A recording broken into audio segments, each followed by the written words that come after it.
മലയാളികളുടെ ഏറെക്കാലത്തെ സ്വപ്നമായ എയർ കേരള യാഥാർത്ഥ്യമാവുന്നു. പ്രാദേശിക എയർലൈൻ കമ്പനിയായ സെറ്റ് ഫ്ലൈ ഏവിയേഷന് സർവീസ് നടത്താൻ കേന്ദ്ര വ്യോമയാന മന്ത്രാലയത്തിന്റെ പ്രവർത്തനാനുമതിയാണ് ലഭിച്ചിരിക്കുന്നത്. ആഭ്യന്തര സർവീസ് തുടങ്ങുന്നതിനാണ് കേന്ദ്ര വ്യോമയാന മന്ത്രാലയത്തിന്റെ NOC ലഭിച്ചത്. എയർ കേരള യാഥാർത്ഥ്യമാവുന്നതിലൂടെ കേരളത്തിന്റെ ടൂറിസം ട്രാവൽ രംഗത്ത് ഒരു വിപ്ലവം തന്നെ ഉണ്ടാകുമെന്നും കേരള പ്രവാസികളുടെ യാത്രാക്ലേശങ്ങൾ വരും വർഷങ്ങളിൽ തന്നെ അറുതി വരുമെന്നുമാണ് വിലയിരുത്തപ്പെടുന്നത്.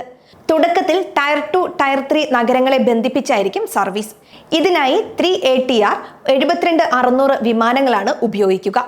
നിർമ്മാതാക്കളിൽ നിന്ന് വിമാനങ്ങൾ നേരിട്ട് സ്വന്തമാക്കാനുള്ള സാധ്യതകളും കമ്പനി തേടുന്നുണ്ട്.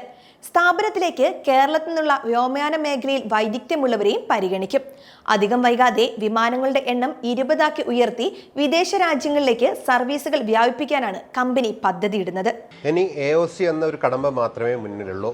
ബാക്കിയെല്ലാം കഴിഞ്ഞു. അതിന് ഏകദേശം ഒരു 7-8 മാസം വെയിറ്റ് ചെയ്താൽ തന്നെ എയർ കേരള യാഥാർത്ഥ്യമാകുമെന്നാണ് പ്രതീക്ഷിക്കുന്നത്.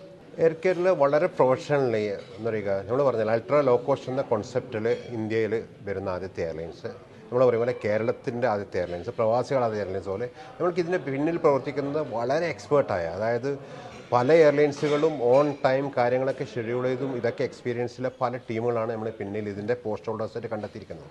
അപ്പോൾ അവരുടെയൊക്കെ പ്രവർത്തനം നമുക്ക് ഉറപ്പുണ്ട്. നമ്മൾ ആദ്യം ഇതിൻ്റെ വേഗത്തിൽ ഓൺ ടൈം ഫ്ലൈറ്റ് എന്നുള്ളതാണ് ഇതിൻ്റെ ഒരു കോൺസെപ്റ്റ്. ഓൺ ടൈം നമ്മൾ ഇന്ത്യയിൽ തന്നെ ഓൺ ടൈം ഫ്ലൈറ്റ്സ് റെക്കോർഡ് എടുക്കണം. അതുപോലെ എല്ലാം വളരെ പെർഫെക്റ്റായി ചെയ്യുന്ന ടീമുകൾ ഉണ്ടായതുകൊണ്ട് തന്നെ നമുക്ക് ഉറപ്പുണ്ട് ഇതൊക്കെ ഓൺ ടൈം തന്നെ ഓപ്പറേറ്റ് ചെയ്ത് ഈ പറയുമ്പോൾ ഡിലേ ക്യാൻസലേഷനൊക്കെ അവർ വളരെ, കാരണം അതൊക്കെ ഒരു ടെക്നിക്കൽ ഭാഗങ്ങളായിട്ടാണ് ഇത് വരുന്നത്. അപ്പോൾ അതൊക്കെ അവോയ്ഡ് ചെയ്തുകൊണ്ടായിരിക്കും നമ്മൾ ഓപ്പറേഷൻ മുന്നോട്ട് വരിക. എനിക്ക് തോന്നുന്നത് ഗവൺമെൻറ് ഇക്കാര്യത്തിൽ സ്വീകരിച്ചിരിക്കുന്നത് ഇത് നിങ്ങൾ മുന്നോട്ട് കൊണ്ടുവന്ന് എത്രയും പെട്ടെന്ന് തന്നെ സാധ്യമാകട്ടെ എന്നുള്ളത് തന്നെയാണ്. അത് ആ ഒരു മൗനസമ്മതം മാതിരിയാണ് ഇതിൻ്റെ ഒരു പ്രവർത്തനം നമ്മൾ ഒഫീഷ്യലായിട്ട് സംസാരിച്ചപ്പോഴും ഗവൺമെൻറ് ഭാഗത്തു നിന്നൊക്കെ കണ്ടിരിക്കുന്നത്.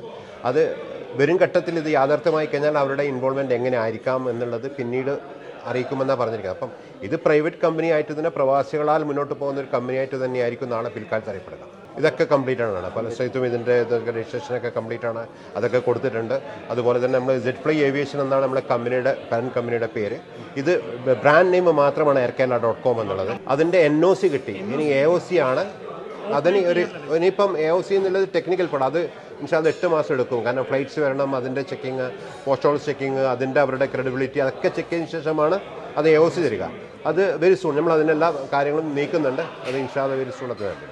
ഫോർമേഷൻ എന്ന് പറയുകയാണെങ്കിൽ നമ്മളിപ്പോൾ ഉദ്ദേശിക്കുന്നത് ഇപ്പോൾ 3 ഡയറക്ടർ, പിന്നെ ചെയർമാൻ, വൈസ് ചെയർമാൻ എന്നുള്ളത്, പിന്നെ ഒരു Kanika Goyal family technical director ആണ് ഈ ഒരു കമ്പനി ഇപ്പം നിലവിലുള്ള ബോർഡുള്ളത്.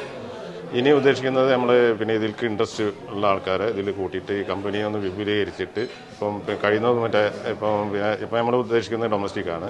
ഇന്ത്യൻ നിയമപ്രകാരം 5 വർഷം കഴിയാതെ ഇൻ്റർനാഷണൽ പറത്താൻ കഴിയില്ല, അല്ലെങ്കിൽ 20 ഫ്ലൈറ്റ് വേണമെന്നുള്ളത്. അപ്പോൾ എത്രയും പെട്ടെന്ന് 20 ഫ്ലൈറ്റ് ഓൺ ചെയ്തിട്ടോ റെൻറ്റിന് എടുത്തിട്ടോ ഈ സർവീസ് സ്റ്റാർട്ട് ചെയ്യുകയാണെങ്കിൽ മാത്രമാണ് നമ്മൾ ഉദ്ദേശിക്കുന്ന രീതിയിൽ പ്രവാസികൾക്ക് അത് ഉപകാരപ്പെടുകയുള്ളൂ. ആ രീതിയിലാണ് നമ്മൾ പ്ലാൻ ചെയ്യുന്നത്.